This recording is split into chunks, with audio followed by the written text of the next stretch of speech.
good day everyone. It's Grizz. I'm out on a new bike.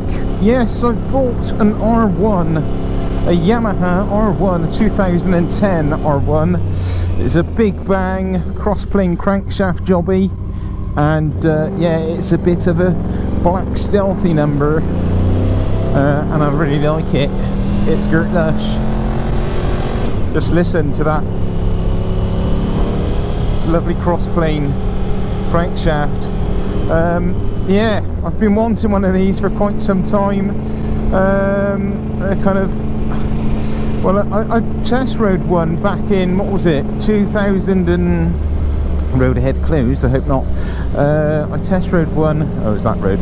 I test rode one back in 2009 when they first came out, alongside with a Hayabusa, which was new at the time, GSX R1000 and a CBR 1000 Fireblade, obviously, and I decided that I liked this bike the most out of all of them. I test rode one in white with the red frame. I would have liked one of those, but they seem to be quite hard to find a good one, and they're quite pricey as well in comparison to the other colours, because I think they're more desirable. But yeah, I absolutely loved riding that, and it's kind of stayed as a long memory with me. Fond memories of riding an R1 and how comfortable it was, how flipping mind-blowingly fast it was. I also like the way it looks and the way it sounds. And it's just that way this engine makes its power. It's kind of got drivability all throughout the rev range. There's just no at no point do you really feel like, oh, I need to change the gear. It's just weird delivery of power. It's just power right from the start, right through to the red line. The only thing that makes you want to change the gear is hitting that kind of the red line on your tacho. But yeah, it's just an amazing, smooth, lovely, easy. It's not too heavy. You know, it's not obviously cutting edge, but it's for a, how old is this? For an 11-year-old bike, it's pretty damn good, to be honest, guys. Is all you can use on the road, and a lot more, to be honest. So yeah, oh look, lots of flipping diesel. It's always on this junction as well. All winter it was the same. But anyway, super careful here. Okay, so I'm going to pull over in a mo, and we can have a little look-see at the R1. We'll have a little look, but first of all, let's give it a tiny little bit of an opening. But I'm not going to go crazy because I've got the 360 cam on the side here, and I don't want it flying off the back of the bike. Not that I ever do go crazy. Ready?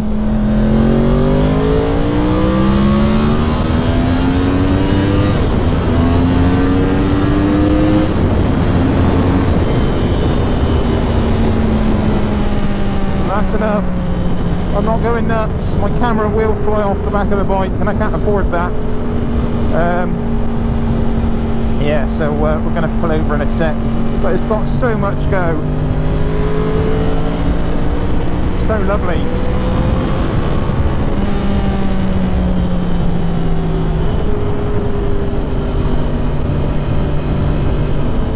I believe we go in here, and I ride past this every morning, and I ought to have stopped before. I never have. Oh my god, no, it's not a good place. Look, this is where I planned. Oh, there's tissues. People's been wiping their bums here. Oh, and there's camper vans and stuff, and it's got a lovely view which we can't see, looking out over the Cheddar Reservoir. But let's have a quick look. I'm going to just be quiet, not wake up the people that are sleeping in their camper van. Right, oh god, I hit the 360. Okay, so here it is. Be super quiet and stealthy. Now this bike fits right into this occasion because it's super stealthy, and it could sneak up like a ninja and yeah, catch you out. But anyway, feel quite bad. But look, it's a lovely view. And here's another lovely view.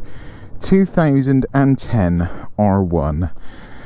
Black and gold. Someone's played around with the seats. But on from that... Oh, and there is like a tank bag thing on here. I'm going to take that off. It's standard exhaust. Everything's kind of standard. The panels all look kind of original and in great condition. Do you like the headlights? I hope my camera's on the right angle for you.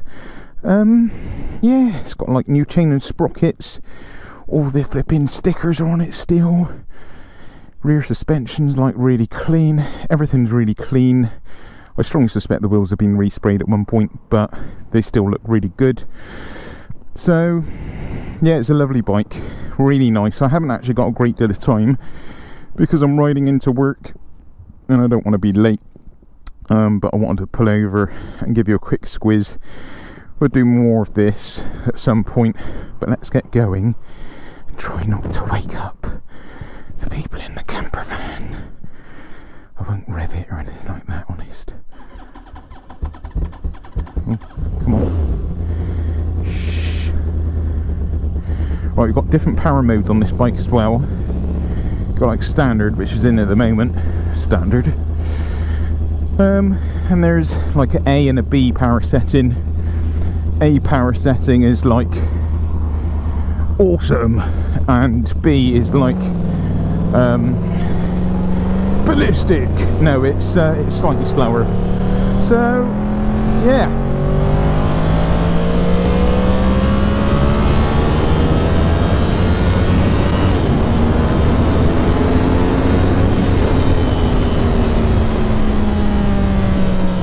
But the thing I most liked about this bike when I rode it all those years ago was actually how easy it was to ride. How easy it is to ride very quick. But mostly actually it was kind of down to kind of comfort, and I could just move around easier on it. It's like, ooh, it's like the Hayabusa, more diesel. The Hayabusa is like a powerhouse of a bike.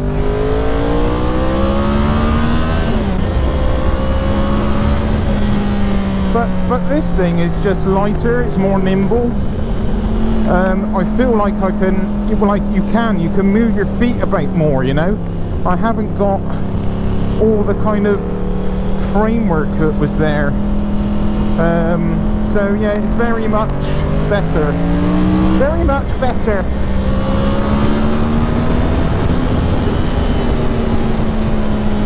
It's so very, very much better.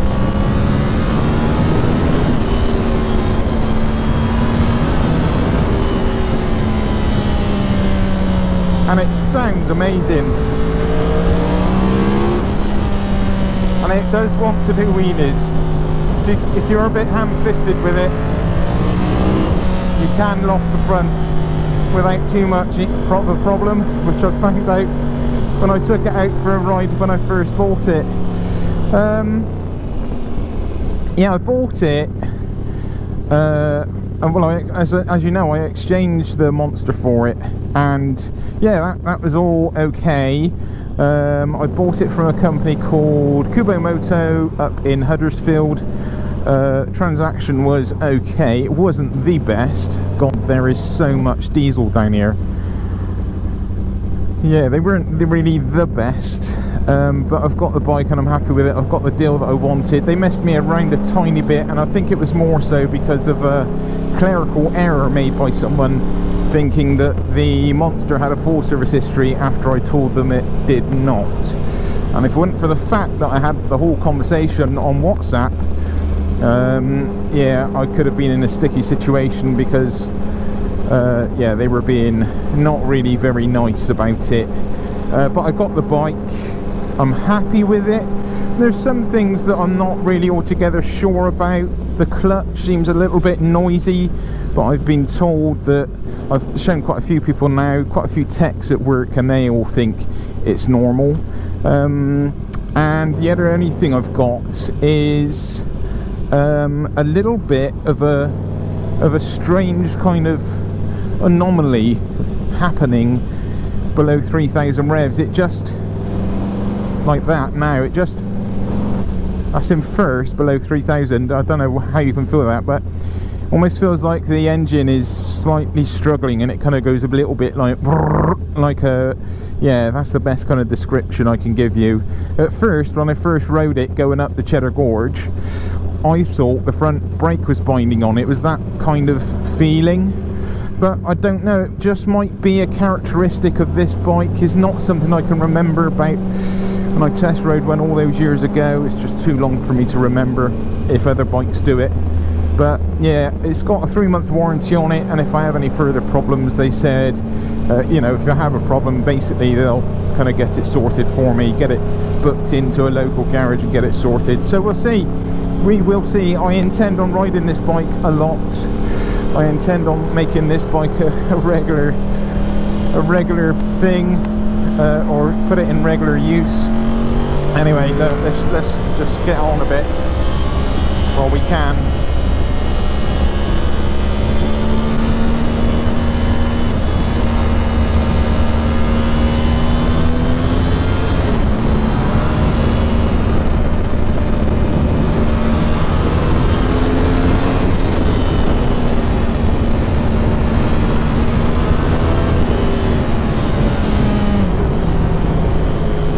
This bike has got is like, not only does it pull like an absolute banshee, it's also got a lot of engine braking, so it kind of gets you up there quickly, but it also gets you down quite quickly, which is nice. And I love this bike because it's super comfy, in my opinion.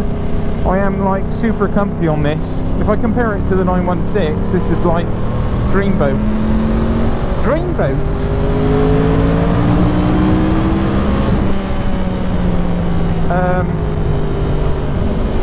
Yeah, so why did I go with the R1? As I said, because I've always wanted one. I was tempted to go with something newer. You know, I was really quite tempted to go with a big extravagant spend out, and I just kind of decided that maybe it's not the best thing to do. I just want to, you know, have a nice bike, and this certainly is a very, very nice bike, and keep hold of the Punisher, because I never want to see that thing go. And yeah, I would love to keep the 916. I would love to keep the BMW build when that's done. I say love, I don't really know how good it's going to be yet, but we're going to see how I get on with all those things. I strongly suspect, well, the Hayabusa is in the process of being stripped down, returned to standard, and that is going to be sold, and the 916 is going to be a tough decision to sell. It's going to be hard to see go, but I need to kind of get real bit, and it may well go. But anyway, that is enough of all that. So let's get back to the R1. Let's not kind of let all of that subject cloud the waters, the amazingly beautiful waters of the R1. This bike really has got me excited.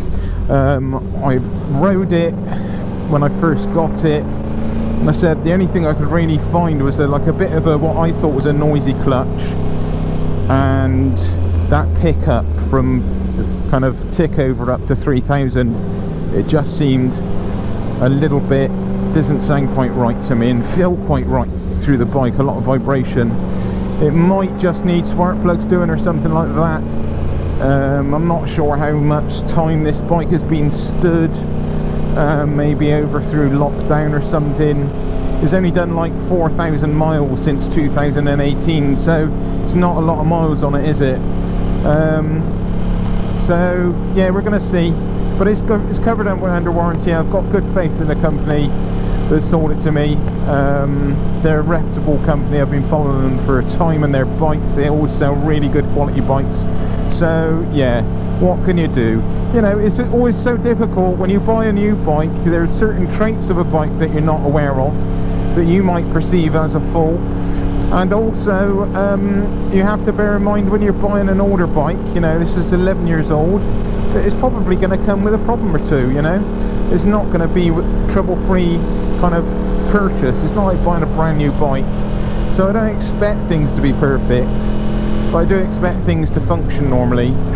Some other things I would pick a hole in. The front brake pads are rubbish, they need replacing. What else?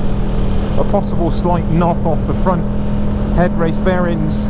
Probably, maybe someone's been doing wheelies, but not me. But I need to check that because I've also got some flipping sat-nav cable flopping around here. I need to kind of have some extra time to be able to just check over the bike, but it's all good. Enough of that. National short strip.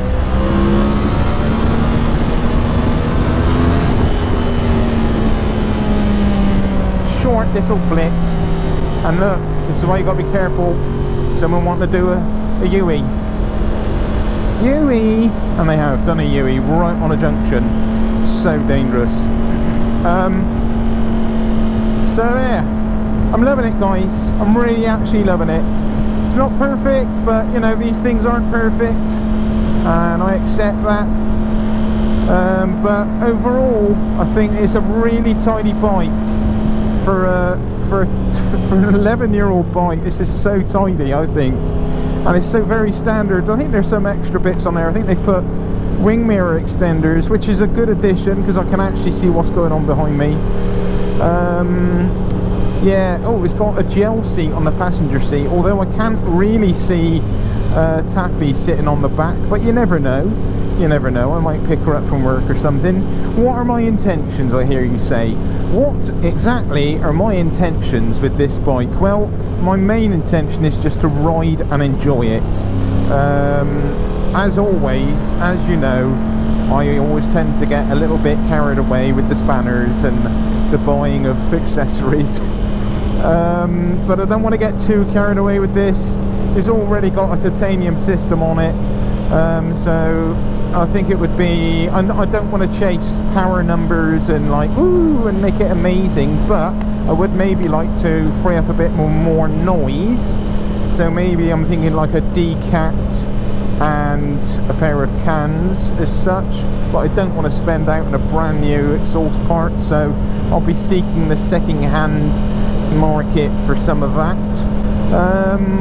Maybe some rear sets, just to kind of another set of RNG rear sets maybe, because they look so good on this bike in that black stealthy finish that RNG do, that I really liked that was on the S1000RR. I might change these shorty levers because I'm not a massive fan of shorty levers. Yeah, on from that, nothing really, just gonna get on and enjoy it and ride it. Oh, there was one other thing. I have seen people fitting not only quick shifters, but I've heard mentioning of auto blippers. So I'm quite interested in the fact of possibly being able to put an auto blipper on this bike, but we'll see about that. I'll look a bit more into that and find out if that is true, but I've heard references to auto blippers, which would just be flipping amazeballs, wouldn't it, really? But yeah, just ride it and enjoy it and have a good time, baby. And then I can focus my energies on the other bikes. At the moment, the Punisher needs fork seals, so that needs doing.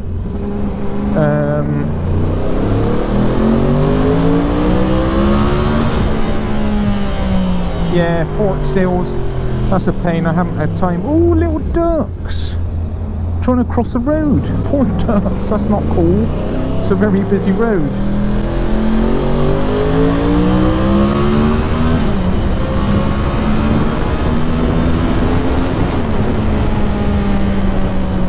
Yeah, but anyway, that's enough. It's too much flipping fun, guys. Oh, anyway, I'm looking forward to bringing you more vids on this bike. Looking forward to kind of getting some more fruity vibes going.